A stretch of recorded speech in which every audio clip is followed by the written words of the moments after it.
I want to start with something small, a photograph, black and white, dated 1867. It shows a street in St. Louis, Missouri, a broad, immaculate boulevard flanked by enormous neoclassical buildings, columns 3 stories tall, ornate stonework, arched windows stretching 20, 30 feet high, and standing in front of these impossible structures that would cost hundreds of millions of dollars to build even today, are people in rough clothing, muddy boots, improvised frontier wear. They look like settlers. They look like people who arrived recently, people who are still figuring out where they are. And I thought, who built those buildings? That question sounds simple. It isn't.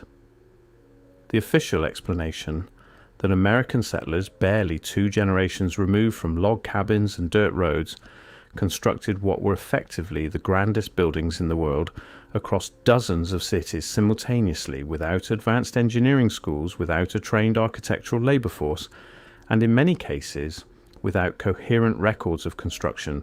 The official explanation collapses here, not under the weight of accusation, under the weight of arithmetic. So I started looking, and the deeper I looked, the stranger it became. Because this wasn't just St. Louis. It wasn't just America. It wasn't even just the 19th century.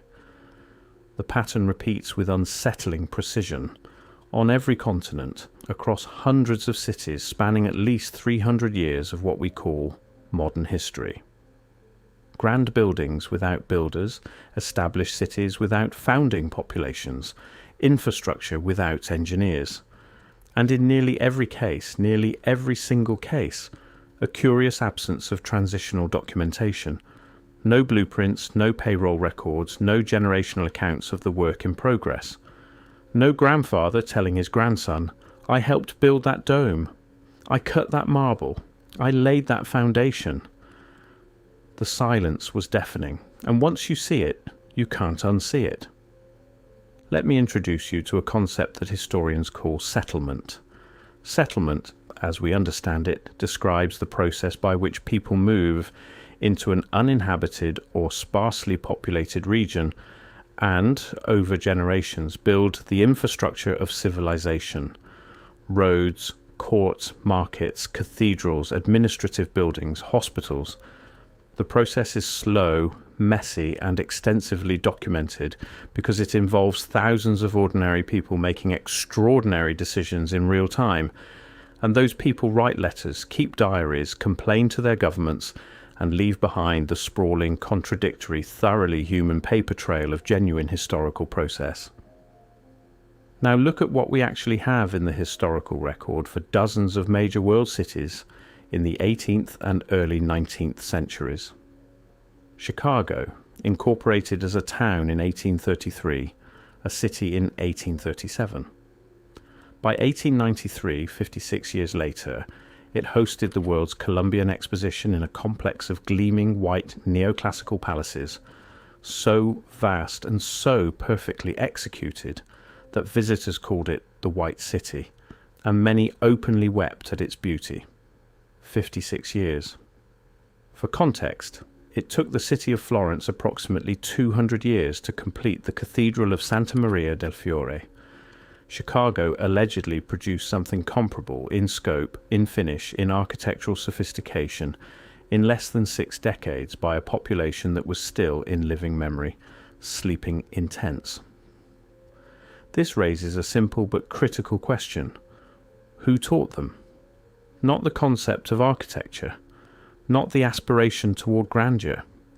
I mean the specific technical material knowledge required to quarry, transport, cut and assemble stone on that scale, to engineer load-bearing arches without modern cranes, to produce the mathematically precise decorative programs that adorn these buildings from foundation to cornice. That knowledge takes generations to develop and transmit. It lives in apprenticeship traditions, in guild systems, in family lineages of craftsmen who pass their techniques from father to son across centuries. Where are those lineages? And that's where the inheritance problem becomes impossible to ignore. I'm not the first person to notice the gap. Scattered across the historiographical record, in the footnotes of academic papers, in the fine print of municipal incorporation documents, In the margin notes of 19th century land surveys there are names, the same names, recurring across cities, across continents, across what should be entirely separate and unconnected historical processes. I want to be careful here. I am not naming conspirators. I am not pointing fingers. What I am doing is asking, why do certain family names appear at the founding moments of so many major institutions, so many major cities, so many major financial structures, in so many different parts of the world at virtually the same historical moment? The 1800s were a period of what historians blandly describe as consolidation, land consolidation, banking consolidation, industrial consolidation. What they mean, what the documents actually show when you read them carefully, is that enormous quantities of pre-existing wealth, pre-existing infrastructure, and pre-existing legal authority passed into the hands of a relatively small number of dynastic families in an extraordinarily compressed period of time. Not through conquest, which leaves records, not through purchase, which leaves receipts, not through inheritance in the conventional sense, which leaves wills and estates and probate records. Through something that the documents describe almost universally as acquisition. Acquisition. A word so vague it means everything and nothing. A word that papers over what might be the largest transfer of assets in human history. The deeper I went into the specific mechanics of these acquisitions, the more a pattern emerged. The families, and there appear to be, in various formulations across different researchers and different documentary traditions, somewhere in the vicinity of 12 to 13 core dynastic groupings, at the apex of this process, these families did not simply acquire wealth. They acquired the apparatus of civilization itself, the buildings, the land under the buildings, the legal frameworks that determined who could own what, the financial instruments that denominated value, the publishing houses that shaped what could be known and said about the past, the educational institutions that trained the people who would one day become the experts on that past. Not wealth, not influence, not power in the conventional sense. Everything. Here is a detail that stops most people cold the first time they encounter it. In the 1800s, across North America and parts of Europe and Australia, official census records and municipal documents repeatedly describe cities, real, named, geographically located cities, as having been in some prior period either entirely uninhabited or inhabited by a population that had, in the language of the documents, declined, dispersed, or been removed.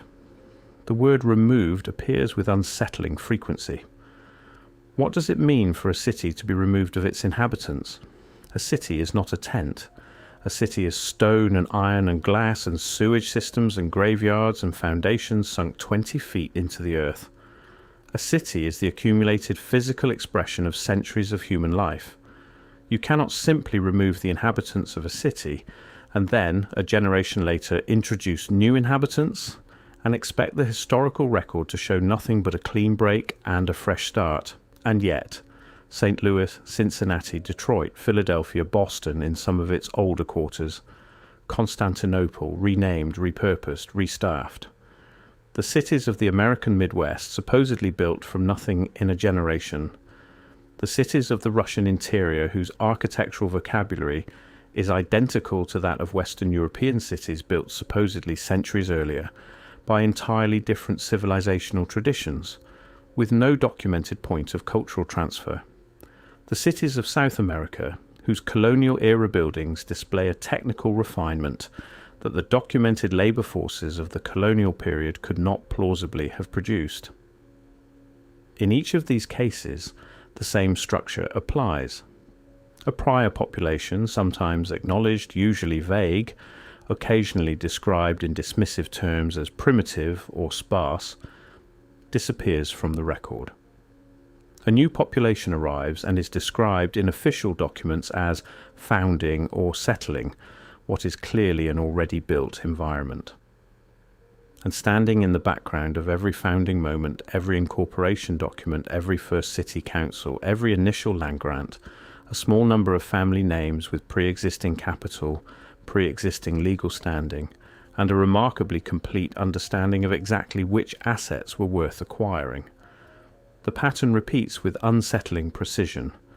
And here's the strangest part. The new settlers themselves often seem to know something is missing. American frontier writing from the mid-1800s is full of an odd melancholy, a sense of ruins, a sense of grandeur that preceded the writer and that the writer cannot explain. Walt Whitman writes of American cities with a reverence that sits oddly against the official timeline, as though he is describing something ancient rather than something new. Washington Irving's landscapes are haunted not by imagined ghosts, but by something more specific, by the feeling of prior habitation, of a world that was furnished before the current occupants arrived. What did they sense that the official record cannot account for? This is the point where the standard counter-argument arrives. People were simply building things, the counter-argument goes. Humans have always been capable of remarkable construction. Look at the Egyptian pyramids, look at the Roman aqueducts, look at the Gothic cathedrals. Why should the 19th century be different? I take that point seriously. I want to take it seriously. But the Gothic cathedrals were built over centuries by known guilds with documented apprenticeship traditions, with extensive ecclesiastical records detailing costs, labourers, architects and construction phases. The Roman aqueducts were the product of a 200-year-old imperial engineering tradition backed by the largest professional military and civic apparatus the ancient world had ever produced. The pyramids, whatever their true origin, were the demonstrable focus of the entire organizational capacity of a centralized state. The cities of the 19th century have none of that. What they have instead is something more puzzling: world-spanning simultaneity. Consider what would have been required for the official story to be true. Dozens of cities on multiple continents would have had to independently develop within the same 50-year window, the same architectural vocabulary, the same pilasters, the same cornices, the same dome proportions, the same decorative programs, without a common educational institution, without a common professional organization, without a common government mandate, and without modern communication technology capable of transmitting detailed technical specifications across oceans in real time. The evidence suggests something much larger was at work, not inspiration, not coincidence, coordination, and coordination at that scale requires an organizing intelligence. It requires people who know each other, who share information, who have agreed explicitly or implicitly on a common framework. It requires, in short, a network. The 13 families, or however many there were, and I choose 13 as a round number that appears across multiple independent research traditions, not as a definitive count. These families were that network. Not because I can prove it, but because if you remove them from the equation, you are left with a historical impossibility. The spontaneous, simultaneous, coordinated emergence on a world-spanning scale of an identical high civilization, ex nihilo, with no paper trail. Choose your impossibility carefully. There is a category of historical event that researchers call a rupture. A moment when the normal accumulation of documents, the continuous paper trail of administration and commerce, and personal correspondence that makes historical reconstruction possible simply stops, and then, after a gap of variable length, starts again, but differently, with different names in charge, with different institutional frameworks in place, with different assumptions about what the recent past contained. The 1800s are full of ruptures.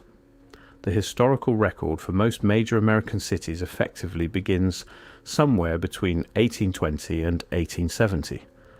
Before that, there is something, fragments, claims, contested accounts, and then there is a gap, and then there is a fully formed city with fully formed institutions and a fully formed story about how it got there.